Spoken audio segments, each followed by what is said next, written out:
Kitchen کے اس دروازے کی طرف بڑھ گئی جو باہر لان میں کھلتا تھا۔ عقبی لان کے اس حصے میں کچھ سبزیاں لگائی گئی تھیں اور اس گھر میں کچن کا وہ واحد دروازہ تھا جسے لاک نہیں کیا جاتا تھا، صرف چٹخنی لگا دی جاتی تھی۔ دروازہ اس رات بھی لاک نہیں کیا گیا تھا۔ وہ آہستگی سے دروازہ کھول کر باہر نکل آئی۔ کچھ فاصلے پر سرونٹ کوارٹرز تھے۔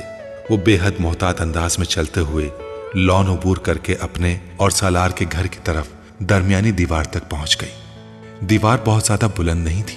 اس نے آہستگی سے بیگ دوسری طرف پھینک دیا اور پھر کچھ جد و جہد کے بعد خود بھی دیوار پھلانگنے میں کامیاب ہو گئی۔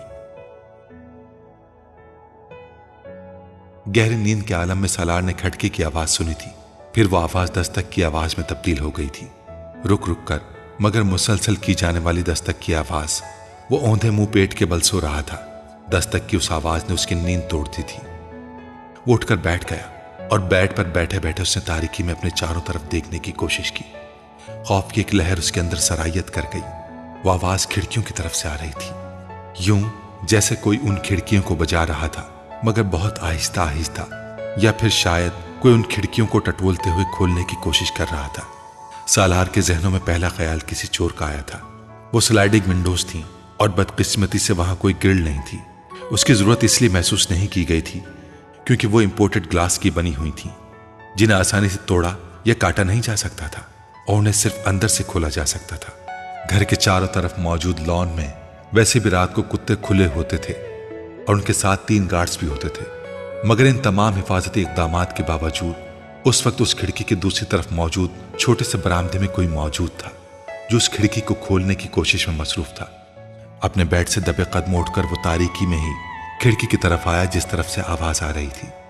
وہ اس کے بالکل مخالف سمت گیا اور بہت احتیاط کے ساتھ اس نے پردے کے ایک سرے کو تھوڑا سا اٹھاتے ہوئے کھڑکی سے باہر جھانکا۔ لان میں لگی روشنیوں میں اس نے کھڑکی کے سامنے جس کو کھڑا دیکھا تھا اس نے اسے ہکا بکا کر دیا تھا۔ یہ پاگل ہے، بے اختیار اس کے منہ سے نکلا۔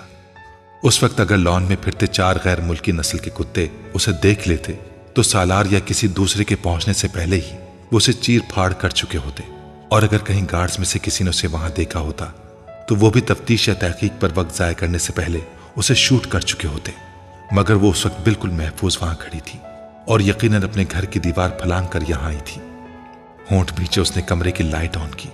لائٹ آن ہوتے ہی دستک کی آواز رک گئی تھی۔ کتے کے بھونکنے کی آواز آ رہی تھی۔ پردے کھینچتے ہی اس نے سلائڈنگ ونڈو کو ہٹا دیا۔ اندر آؤ جلدی، سالار نے تیزی سے امامہ سے کہا۔ وہ کچھ نروس ہو کر کھڑکی سے اندر آ گئی۔ اس کے ہاتھ میں ایک بیگ بھی تھا۔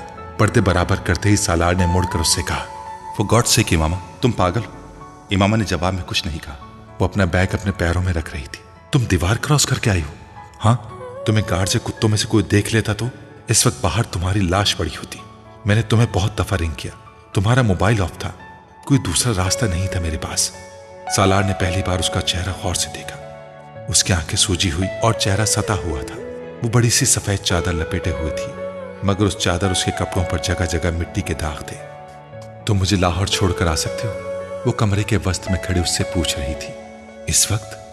اس نے حیرانی سے کہا، ہاں ابھی اسی وقت، میرے پاس وقت نہیں ہے۔ سالار نے تعجب کے عالم میں وال کلاک پر ایک نظر ڈالی۔ وکیل نے تمہارے گھر فون کیا تھا، تمہارا مسئلہ حل نہیں ہوا؟ امامہ نے نفی میں سر ہلایا۔ نہیں، وہ لوگ مجھے صبح کہیں بھجوا رہے ہیں، میں تمہیں اسی لیے سارا دن فون کرتی رہی مگر تم نے موبائل آن نہیں کیا۔